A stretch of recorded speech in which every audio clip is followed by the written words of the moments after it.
Formula One is in a fight for its future, and most of you don't even realize it yet. Formula One has a problem that has fans up in arms and screaming for a resolution, and the two biggest names in the sport just proved how big a problem this really is. On one side, you've got Lewis Hamilton, telling you what we're seeing in 2026 is the best version of F1 racing he has seen in years. Cars can follow, battles actually happen. There's movement, unpredictability, what fans have been begging for, instead of always having the same 3 or 4 teams contest the checkered flag. On the other side, Max Verstappen, the most dominant driver on the grid and a living legend, basically saying the exact opposite. The cars don't feel right, the racing isn't pure, too much management, not enough pushing. Verstappen may be one of the best drivers in the world, but he's also splashing about like a 3-year-old with a soiled diaper, leaving hints that he may just quit F1 after the 2026 season because he's so upset at the fact other teams may now have a fair shot at him. Here's the reality. They're both correct. What you're seeing isn't just a disagreement. It's a philosophical split about what Formula One is supposed to be. Is it the fastest, most aggressive form of racing on Earth? Absolute case to be made for that. Or is it a calculated, strategic, energy-managed chess match at 200 miles per hour? Again, an absolute case to be made for this new style. Hamilton is looking at the show. Verstappen is living the experience. And those are not the same thing. And this is where the sport splits in a way nobody expected. Fans see overtakes in tighter racing. They think things are better.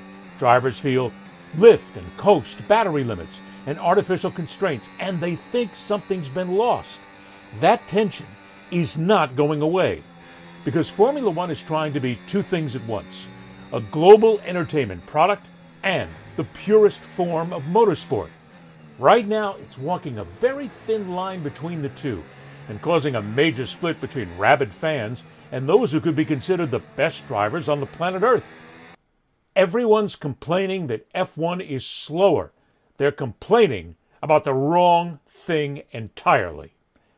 Let's stop pretending this is normal, because it's not. Formula One drivers are hitting full throttle and going slower. Think about that. Because under the current regulations, started in 2026, drivers are constantly managing energy, harvesting battery power, deploying it strategically, and sometimes backing off when they should be attacking. It's called super clipping, and it's a fancy way of saying the car runs out of usable power before the straight is over. So what happens? The best drivers in the world, guys trained to push the absolute limit, are lifting, coasting, managing. That's not instinct, that's programming. And if you're a purist, yeah, it looks ridiculous. But here's where I'm going to push back hard. This isn't broken, it's different. Because what Formula One has done is shift the challenge. It's no longer just who's fastest. Now it's who's smartest, who manages energy best, who times their attack perfectly. That's a different kind of pressure, and not everyone handles it the same way. And that's why you're seeing more variation, more mistakes, more opportunity.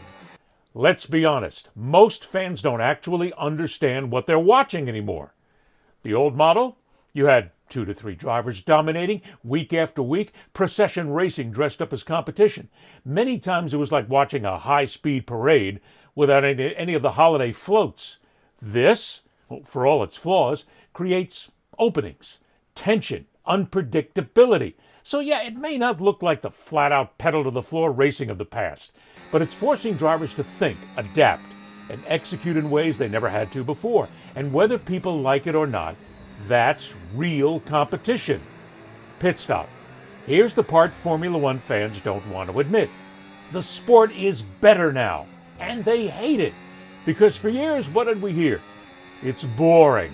The same drivers win every week. There's no real competition. And they were correct.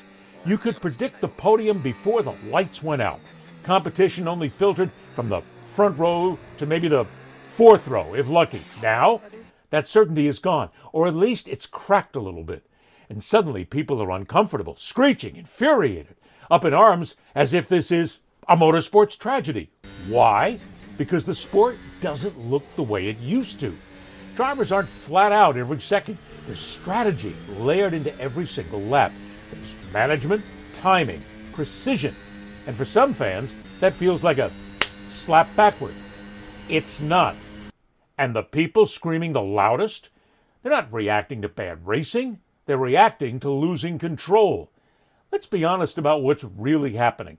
The dominance is being challenged. The margins are tighter, and more drivers actually have a shot on any given weekend. That's not worse. That's better. What people are reacting to isn't bad racing. It's unfamiliar racing. And those are two very different things. Formula One didn't lose its identity. It evolved. And like every major sport that evolves, there's always backlash. But if the trade-off is less predictability, more competition, more meaningful moments on track, then this isn't a crisis. It's progress. And the people complaining the loudest, they're not reacting to what the sport is. They're reacting to what it used to be. Everything changes. Everything evolves. And often evolution has to drag people kicking and screaming into a better future. Just like this one already is.